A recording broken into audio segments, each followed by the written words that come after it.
ఏర్పడినటువంటి మన ఆంధ్ర రాష్ట్రంలో ఉన్నటువంటి 13 జిల్లాల గతంలో ఏవైతే ఉండేవో ఇప్పుడు నూతనంగా 26 జిల్లాలుగా ఆవిర్భవించాయో ఉన్నటువంటి ఈ 26 జిల్లాలు ఆంధ్రప్రదేశ్ లో మనం రాష్ట్ర విభజన జరిగినప్పుడు హైదరాబాద్ లాంటి నగరాన్ని కోల్పోయాం. అందరం కలిసి నిర్మించుకున్నటువంటి నగరం, రాష్ట్రంలో ఉమ్మడి రాష్ట్రంలో ఉన్నటువంటి అన్ని ప్రాంతాల ప్రజలు వెళ్లి పెట్టుబడులు పెట్టినటువంటి నగరం, మన భాగ్యనగరంగా మన రాజధానిగా అందరం కలిసికట్టుగా దీన్ని అభివృద్ధి చేయాలనేటువంటి ఉద్దేశంతో పెట్టుబడులు పెట్టినటువంటి ప్రాంతం.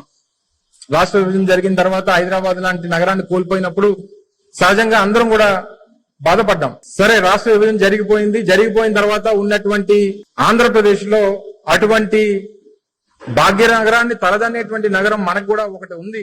అటువంటి నగరంతో పోటీ పడగలిగినటువంటి శక్తి కలిగినటువంటి నగరం ఒకటి ఉంది. ఆసియాలోనే అత్యధికంగా అభివృద్ధి చెందుతున్నటువంటి, అత్యంత వేగంగా అభివృద్ధి చెందినటువంటి నగరాల్లో ఒకటైనటువంటి విశాఖపట్నం లాంటి నగరం ఒకటి ఉంది. మనం కూడా ఈ నగరాన్ని ఆ రకంగా తయారు చేసుకుందాం. మనం కూడా దేశంలో ఉన్నటువంటి అనేక నగరాలతో Tier 1 సిటీస్ గా ఉన్నటువంటి ముంబై గాని, ఢిల్లీ గాని, చెన్నై గాని, బెంగళూరు గాని, హైదరాబాద్ గాని, కోల్కతా గాని, ఇటువంటి ప్రధానమైనటువంటి నగరాలతో పోటీ పడగలిగినటువంటి శక్తి విశాఖపట్నం లాంటి నగరానికి ఉంది అన్నటువంటి ఒక నమ్మకంతో, ఒక ఆశతో అందరం కూడా ఉన్నాం.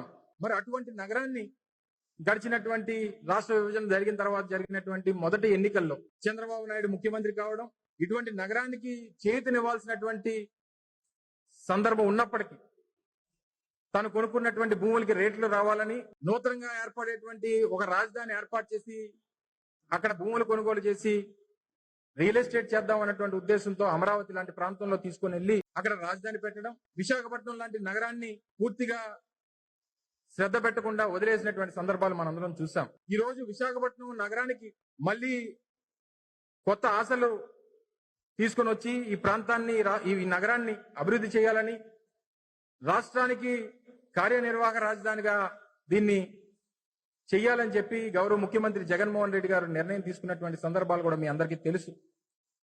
దాని మీద కోర్టులకు వెళ్లి అడ్డంకులు సృష్టించేటువంటి కార్యక్రమాన్ని చేశారు. కొన్ని ప్రాంతాల్లో ఆ 29 గ్రామాలకు చెందినటువంటి రైతులు దానికి అడ్డంకులు సృష్టించేటువంటి కార్యక్రమం చంద్రబాబు నాయుడు గారి ద్వారా చేయడం జరిగింది.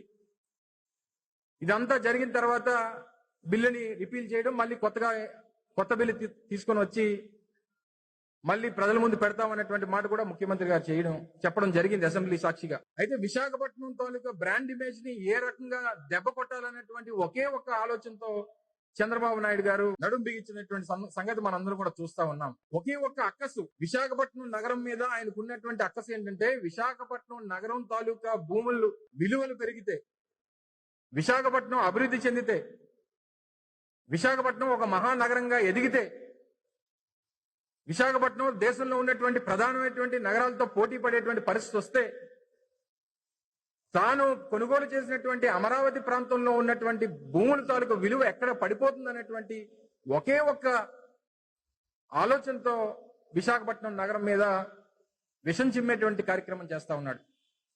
దానికి తోడుగా ఎల్లో మీడియాని కలుపుకొని, సరే చంద్రబాబు నాయుడు గారి మాటలు ఎలాగా వినర్లే, ఆయన మాటలు ఎవరు పట్టించుకోరు, ఈ రాష్ట్ర ప్రజలు నమ్మరు అనేటువంటి ఒక పరిస్థితి ఈ రోజు రాష్ట్రంలో ఉంది.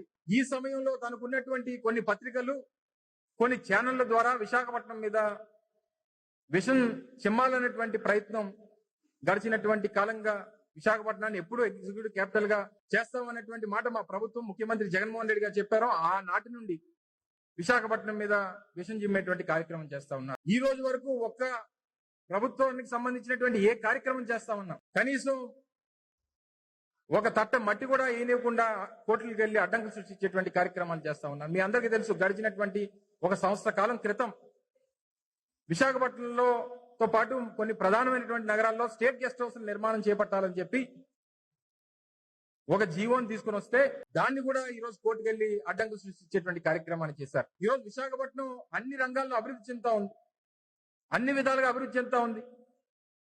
టూరిజం పరంగా విశాఖపట్నంకు ఉన్నటువంటి ఆ శక్తి నాకు తెలిసి బహుశా ఈ రాష్ట్రంలో మిగిలినటువంటి ఏ నగరానికి కూడా లేదు.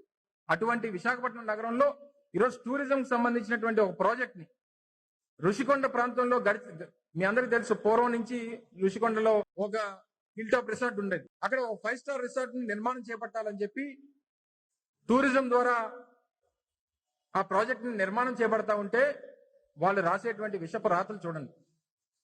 తెలుగుదేశం పార్టీకి చెందినటువంటి ఒక ప్యాంప్లెట్, ఈనాడు పత్రిక అనేటువంటిది తెలుగుదేశం పార్టీకి ఒక ప్యాంప్లెట్ గా పనిచేస్తున్నటువంటి సందర్భాలు మనం గడిచినటువంటి కాలంగా మనం చూస్తా ఉన్నాం.